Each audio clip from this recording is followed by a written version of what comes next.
पाटलांनी जे काही आंदोलनाची तारीख दिली होती त्याप्रमाणे त्यांचं आंदोलन झालं. आंदोलनाला चांगलं यश आलं हे आपण सर्वजण पाहत आहेत. महाराष्ट्रामधून त्यातल्या त्यात सर्वात जास्त मराठवाड्यातून लाखो लोक मुंबईला गेले होते. ते आंदोलन यशस्वी झाल्यामुळे त्यांनी गुलाल उधळून फटाके वाजवून सगळे आपल्या गावी गेले. परंतु खऱ्या अर्थानं उपोषणाची जी जबाबदारी स्वतःवर घेतली जरांगे पाटलांनी, त्यामुळे त्यांची तब्येत सुद्धा थोडीशी ढासळली होती. आज माझ्या मतदारसंघामध्ये ते उपचारासाठी आलेत.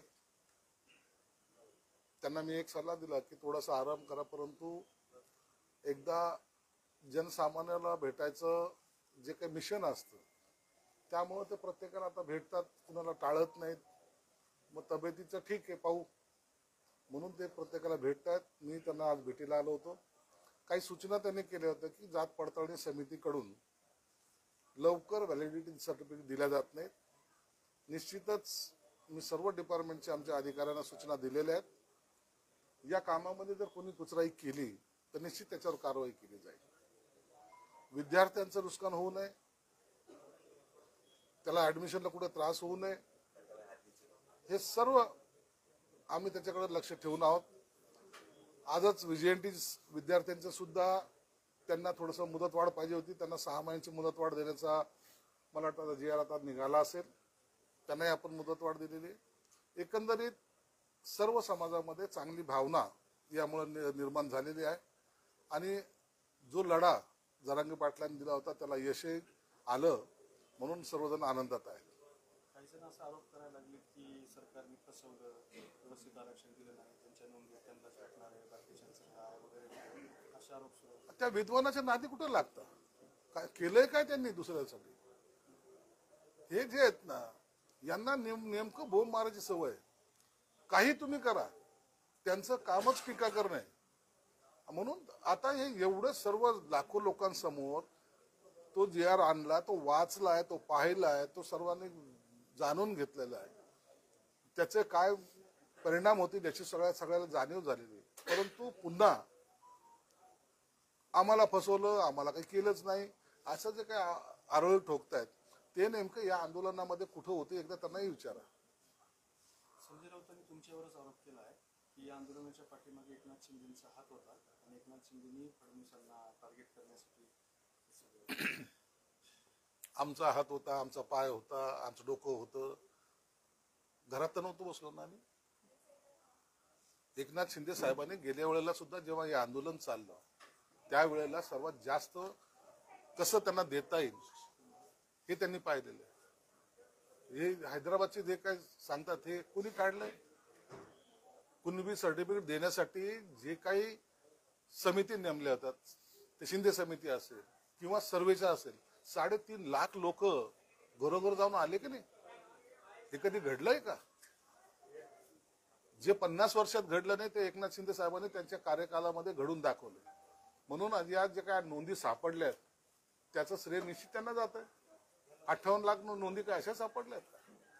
रात्रंदिवस कर्मचारी काम करत होते तेव्हा त्या नोंदी सापडलेल्या आहेत. आणि म्हणून आम्हाला क्रेडिट नाही पाहिजे, परंतु कोणी या आपल्या समाज व्यवस्थेमध्ये त्याच्यावर कुणावर जर अन्याय होत असेल तर त्याला न्याय द्यायची भूमिका शिंदे साहेबांनी घेतली. म्हणून आम्ही कधी हे नाही म्हणलो की याचा क्रेडिट आम्हाला द्या म्हणून. आम्ही हे म्हणलो की जो त्याला पात्र आहे त्याला ते दिल्या पाहिजेत आणि ती भूमिका आम्ही आजही उठवतो, उद्याही उठवणार आहोत.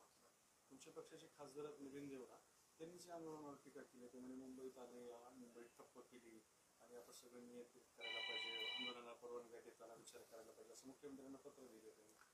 मुंबईकर आहेत, मुंबईकरांना काही गोष्टी अडचणीच्या ठरल्या असतील, परंतु हा सर्वसामान्य माणूस ज्याच्या तुम्ही पाहिलं तर स्वतःची शिदोरी घेऊन तो मुंबईमध्ये आला होता, त्याची कधीतरी आपण जाणीव ठेवली पाहिजे ना. तो जाऊन ताजमध्ये जेवत नव्हता. आणलेली शिळी भाकर आणि त्याच्यावरची चटणी खाताना तुम्हीच दाखवलेलं आहे. तो आला होता उद्याची पिढी जी घडणार आहे त्यासाठी तो आलाय. अनेक जे आले होते रस्त्यावर झोपलेत, कुठं प्रांतविधी करतायत, कुठं पाणी पितायत, याची काळजी कोणी केली का? म्हणून आता करो या मोरोची जी त्यांची लढाई होती त्याला यश आलंय, त्याचं खरं तर अभिनंदन केलं पाहिजे. ठीक आहे, त्यांच्या लढ्याला यश आलंय, त्याच्याबद्दल सरकारचे आभार मानले पाहिजे. 2 दिवसाच्या त्रासामुळे जर एखाद्याचं आयुष्याचं भलं होत असेल तर त्याच्यावर टीका करणं योग्य नाही.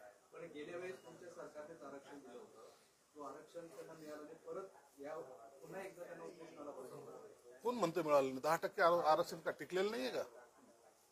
काय झालं? 10% आरक्षण मिळालं नाही? नोकर भरत्या होत नाहीत? त्यानुसार ऍडमिशन होत नाहीत? आम्ही दिलेलं 10%चं आरक्षण आजही कायम आहे. म्हणून आम्ही खोटे आश्वासन देणाऱ्या मधले नाहीत, स्पष्ट भूमिका मांडणारे मध्ये आहोत आणि त्याची चिंता सुद्धा आम्ही करत नाही. पाटलांना ते मंजूर आहे का? अहो ते पहिल्याच दिलेलंच आहे, त्याच्यात मंजूरचं काय? आता हे नवीन पुन्हा आपल्याला मिळत आहे. आणि हे सगळ्यात मोठं आता हा सगळ्यात जास्त बेनिफिट जो आहे ना हा मराठवाड्याला होणार आहे. म्हणून मराठवाड्याला काही मिळूच नाही अशा सुद्धा काही लोकांची भावना आहेत. असं नसावं ना. भूमिका स्पष्ट आहे ना. आम्ही काही कुणाच्या ताटातलं घेत नाही, या ताटातलं त्या ताटात टाकत नाही. जे ऍक्च्युअली आहे ते देण्याचा प्रयत्न सरकारने केलाय. म्हणून याच्यावर जास्त आम्ही आता भाष्य करत नाही. दुसरा एक नवीन अधिनियम कायदा आलेला आहे. कामगारांना आधी 8-9 तास काम करायला लागायचं कायद्यानुसार, पण आता ते 12 तास काम करावं लागतं, असा डायरेक्ट कायदाच केला. तो तसा कायदा नाहीये. आपला काहीतरी गैरसमज होतोय की जर कामगाराला जो 8 तासाचा कायदा होता त्यानुसार तुम्हाला काम करायची, तुम्हाला पहिले कंपल्सरी 8 तासाचा होता. जर 12 तास काम करायचं असेल तर तो जो 4 तासाचा जो अवधी आहे त्या 4 तासाच्या अवधीचा डबल पगार त्यांना देणं कंपल्सरी आहे. मधल्या काळामध्ये त्याला रेस्ट म्हणून 1 तासाची सुट्टी देणं गरजेचं आहे. अनेक त्याच्यामध्ये फेरबदल झालेले आहेत. महिलांसाठी सुद्धा त्यामध्ये तुम्हाला नाईट शिफ्ट करता येते असं सुद्धा प्रावधान आहे. म्हणून त्या अनेक गोष्टी त्या कायद्यामध्ये सामावून घेतलेल्या आहे. यासाठी केलेलं आहे की इतर राज्यांनी तो कायदा अस्तित्वात आणलेला आहे, त्याची अंमलबजावणी केलेली आहे. आणि जर महाराष्ट्र प्रगतीपथावर घेऊन जायचं असेल, आपली इफिशियन्सी दाखवायची असेल, आपल्याकडे पुन्हा अट्रॅक्ट करायचं असेल तर आपण काम केलं पाहिजे, ही त्याच्या मागची भूमिका आहे. म्हणून महाराष्ट्राला गती देण्यासाठी आणलेले हा कायदा आहे आणि त्याच्यामध्ये कामगाराला जास्त बेनिफिट कसा मिळेल हा त्याच्यात सगळ्या गोष्टी समावेश केलेल्या आहेत.